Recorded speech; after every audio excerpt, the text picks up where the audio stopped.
안녕하십니까. 네, 여러분 이번 시간에는 자기소개 작성의 기초 시간입니다.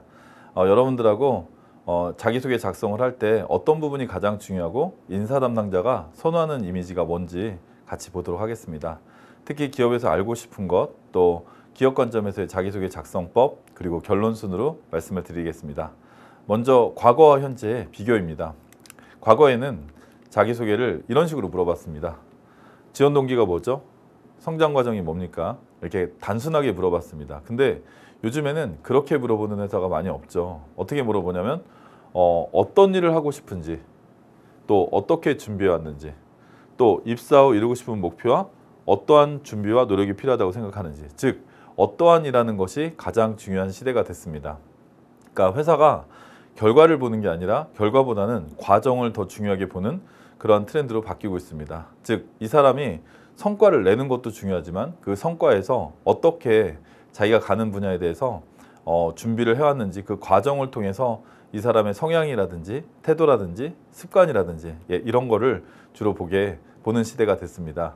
자, 그래서 사례를 보면 우리가 이제 한번 봤을 때 SK그룹 같은 경우 자신이 주어졌던 일 중에 어려웠던 경험이 무엇이었습니까? 그리고 그 일을 했었던 이유와 그때 느꼈던 감정, 그리고 진행하면서 가장 어려웠던 것, 그리고 극복하기 위해 했던 행동, 이런 것들을 같이 이렇게 보기 시작을 했습니다. 자, 그러니까 우리가 이제 자기소개를 쓸 때 이런 항목을 넣어주려면 상당히 어려움도 있어요. 그런데 여러분들이 이걸 어떻게 쓰면 잘 쓰는지 제가 같이 말씀을 드릴 거고요. 또 하나는 직무 관련 경험, 경력, 본인 수행한 경험 일 중에서 지원한 직무와 가장 밀접한 거 한두 가지를 선택해서 작성하되 세 가지 사항을 반드시 포함해라. 첫 번째는 경험, 일을 하게 된 배경과 상황, 그리고 본인의 역할과 구체적으로 수행했던 일, 그리고 결과와 느낀 점.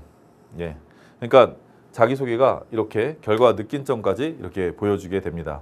자, 그래서 여러분이 자기소개를 가장 잘 쓰는 방법이 있는데, 첫째는 뭐냐면 여러분이 자기소개를 작성하실 때 가장 첫 번째는 시기가 명확해야 된다는 거죠. 내가 언제 이것을 했습니다라는 시기가 명확해야 된다. 두 번째는 내가 이것을 왜 하게 됐다라는 거를 자기소개에 이런 항목이 없다 하더라도 여러분이 자기소개를 작성하실 때는 그런 항목을 넣어주시는 게 가장 좋습니다. 또 그거에 따른 행동이 나올 거고, 그리고 근거를 요즘에 중요하게 생각합니다. 1, 2. 여러분이 근거를, 첫째, 저는 이러한 근거를 가지고 했습니다. 또 이러한 문제를 해결하기 위해서 이러한 근거를 가지고 했습니다. 여러분이 이런 것들을 좀 명확하게 보여주시면 훨씬 더 좋을 것 같고요. 그 다음에 결과예요. 그러니까 자기소개를 작성할 때 시기, 동기, 행동, 근거, 그리고 결과인데, 결과 중에서도 요즘에 가장 중요하게 생각하는 게 성과입니다. 자, 그럼 이제 성과라는 개념이 뭔지 여러분이 한번 생각해 볼 필요가 있어요. 결과하고 성과의 차이는 뭘까요? 결과는 우리가 이렇게 해서 성공적으로 잘 마무리했습니다. 저는 상사한테 칭찬을 받았습니다. 또 교수님한테 인정을 받았습니다. 자, 좋은데, 자, 이거는 측정이 될까요? 측정되지 않을까요? 측정되지 않겠죠. 개인마다의 차이가 다 틀리잖아요. 그래서 결과보다는 요즘에는 성과를 더 중요한다고 얘기해요. 그래서 여러분이 성과라고 하는 건 뭐냐면 측정이 가능할 때 우리는 성과라고 하죠. 그래서 이 측정이라는 건 뭐냐면 예를 들어서 몇 개 팀 중에 몇 등을 했습니다. 저는 A+를 받았습니다. 저는 본선에 진출했습니다. 이렇게 여러분이 어떤 내용을 쓸 때는 성과가 측정 가능하게 여러분들이 써주시는 게 가장 중요하다고 얘기를 합니다. 자, 그래서 여러분들이 이런 성과를 통해서 나의 역량을 객관화시킬 수 있는 그런 노력이 필요하고요. 그리고 이제 이걸 통해서 배운 게 뭔지. 즉, 여러분이 글을 쓸 때 잘 쓰는 것은 시기, 언제 했습니다, 동기, 무엇을 했습니다, 그리고 어떤 행동을 했습니다, 그리고 그거에 대한 근거가 첫째, 둘째 뭐였습니다. 그래서 저는 이러한 성과를 거두었습니다. 시기, 동기, 행동, 근거, 결과가 명확하게 보여줄 수 있도록 쓰는 것이 좋습니다. 자, 그래서 제가 여러분한테 자기소개를 쓸 때는 어떻게 써야 되느냐라고 했을 때, 자기소개는 나를 전혀 모르는 사람한테 나의 생각과 의견과 가치관과 지식, 기술, 경험을 글로써 전달시키는 겁니다.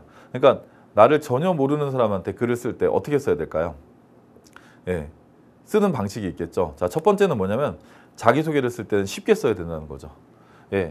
제가 사실 그 면접을 보면서 면접자들의 어떤 자기소개를 볼 때 아침부터 저녁까지 계속 면접을 보잖아요. 그러다 보면 오후쯤 되면은 사실 눈에 다 안 들어와요. 또 말하는 것도 마찬가지입니다. 쉽게 얘기하는 게 훨씬 더 좋거든요. 그래서 여러분이 자기소개를 쓸 때는 쉽게 써야 된다는 것이 가장 중요하고요. 두 번째는 뭐냐면 굉장히 직설적으로 써야 된다는 것이죠. 그래서 여러분 자기소개를 보시면 저는 대학생활 하면서 다양한 경험을 했습니다. 또 많은 사람들을 만났습니다. 또 그런 사람들하고 같이 소통을 하면서 소통 능력을 키웠습니다. 이렇게 다양한이라는 것을 표현하면 이 다양한 것이 도대체 무엇인지 이런 것들을 우리가 이해하기가 어렵다는 거죠. 그래서 나는 다양한 경험을 했습니다. 이거보다는 저는 다양한 경험 중에 무슨 일을 했을 때의 일입니다. 이렇게 여러분들의 내용을 구체화시키고 그 내용을 세부적으로 작성해 주는 것이 회사가 봤을 때는 훨씬 더 자소서를 볼 때 읽혀진다는 것입니다. 또 세 번째는 하나의 토픽에 집중해야 된다는 것입니다. 여러분이 자기소개를 작성하시면 보통 500자, 700자, 1000자 이렇게 많이 쓰죠. 근데 1000자 정도 되면은 물론 여러분이 하나의 토픽으로 쓰기가 어려울 수는 있어요. 그런데 그럼에도 불구하고 여러분이 하나를 명확하게 써주는 것이 회사가 봤을 땐 여러분의 역량을 구체적으로 느낀다는 것이죠. 그래서 예전에 보면은 저는 대학생활 하면서 첫 번째 다양한 사람들 만나면서 동아리 활동을 해서 200%의 성과를 올렸습니다. 또 다음으로 저는 봉사활동을 하면서 많은 사람들을 도왔습니다. 마지막으로 저는 끊임없이 노력했습니다. 이것도 열심히 하고 저것도 열심히 하고. 그럼 사실 안 느껴지거든요. 그래서 여러분들이 저는 대학생활 하면서 제가 가장 관심이 있었던 것이 뭐였습니다. 그래서 저는 언제 무슨 이유로 이걸 했고 그 경험을 통해서 실제 배운 부분이 많습니다. 또 제가 이런 활동을 했을 때 어려움이 있었지만 이걸 끝까지 제가 최선을 다하면서 이렇게 노력을 했습니다. 이렇게 여러분이 하나의 스토리를 가지고 쭉 설명해 주는 게 여러 개를 보여주는 것보다 훨씬 낫다는 거고요. 특히 여러분들이 이렇게 쓰는 가운데 지원 동기라는 게 있어요. 지원 동기는 아무래도 여러분이 내가 지원한 분야가 이렇게 변화하고 있습니다. 그런 변화에서 우리 기업의 경쟁력은 뭐라고 생각합니다. 저는 이러한 분야에 대해서 관심을 가지고 어떻게 준비하고 노력해 왔습니다. 그렇기 때문에 지원 동기는 한 2개 정도, 내가 그 분야에 관심을 가지고 있다를 한 2개 정도 보여줄 수 있는데 여러분들이 사례는 하나의 스토리를 가지고 명확하게 보여주는 게 훨씬 더 낫다라는 것, 그거를 여러분들한테 꼭 말씀드리고 싶습니다. 자, 네 번째는 뭐냐면 구체적으로 써야 된다는 거죠. 많은 사람을 만나면서 이런 노력을 할 때 정말 많은 어려움이 있었습니다. 이거보다 저는 숨이 탁탁 막혔습니다. 하지만 저는 끝까지 그거를 최선을 다했습니다. 이렇게 여러분이 하나의 사례를 구체적으로 쓰는 것이 훨씬 더 중요하다. 마지막으로는 여러분이 눈에 잘 띄는 문장문단을 구성해야 된다는 것입니다. 실제 면접자들이 그 면접을 볼 때, 면접관들이 이 자소서를 볼 때 많은 내용을 보기 힘들기 때문에 제목을 중심으로 보는 경우도 많고 키워드를 중심으로 보는 경우도 많거든요. 그래서 여러분들이 자기소개를 쓸 때는 제목을 써야 됩니까? 라는 얘기를 많이 하는데 여러분들이 제목을 쓰면 도움이 될 수 있다고 생각을 해요. 아무래도 그 많은 내용을 읽지 못하니까. 특히 제가 그런 얘기를 여러분한테 했습니다. 실제 면접자는 면접을 들어갈 때 보고 오는 면접관도 있지만 외부 면접관들은 그 내용을 그 안에서 봐요. 그러니까 짧은 시간 안에 다 봐야 되는 것이고요. 또 그러기 때문에 구체적인 내용들을 다 읽어서 볼 수는 없어요. 그랬을 때는 입사지원서의 중요한 항목, 또 자기소개의 중요한 항목을 봐야 되고 또 내부 면접관들도 공정채용이라는 프로세스는 연관이 될 수 있기 때문에 가서 제비뽑기를 해서 실제 면접관을 결정하는 경우도 많거든요. 그래서 공기업 같은 경우는 그런 게 많고 사기업도 여러분들이 자기소개를 제출하시면 면접관들이 그 전날 한 번씩 읽어보기도 해요. 그래서 읽어보고 중요한 것들은 체크를 하는데 여러분이 생각하는 것처럼 막 이걸 분석하면서 볼 수는 없다라는 거죠. 그래서 여러분들 쭉 한번 볼 때 그래도 여러분들의 핵심 키워드가 잘 보여질 수 있도록 쓰는 게 좋을 것 같습니다. 특히 자기소개는 면접장에서 위력이 나온다고 얘기를 합니다. 여러분이 면접을 딱 하면 차렷, 경례, 안녕하십니까? 네, 이렇게 얘기를 하면 면접관이 여러분한테 일반적으로 이렇게 얘기하죠. 네, 반갑습니다. 여러분 자리에 앉으시죠. 그러면 여러분이 딱 자리에 앉아요. 그러면 일반적으로 네, 자기소개 한번 해보시죠. 이렇게 간다는 거죠. 그럼 여러분이 막 자기소개를 할 때 면접관은 뭐 하고 있죠? 자기소개를 보고 있습니다. 그래서 그 짧은 시간 안에 이 사람이 정말 이 분야에 적합하구나 라는 느낌을 주기 위해서는 아무래도 가독성이라는 것도 여러분이 생각해 보셔야 된다는 겁니다. 자, 그래서 오늘 여러분이 기억하셔야 될 것, 쉽게 써야 된다. 굉장히 직설적이고 구체적으로 써야 된다. 그리고 여러 가지 스토리를 쓰는 것보다는 하나의 토픽에 집중해야 된다.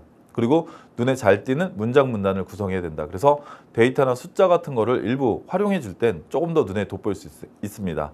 정말 열심히 최선을 다했습니다. 이거보다 매일 하루에 몇 시간씩, 3시간씩 꾸준히 했습니다. 이게 훨씬 더 느껴질 수 있다는 내용입니다.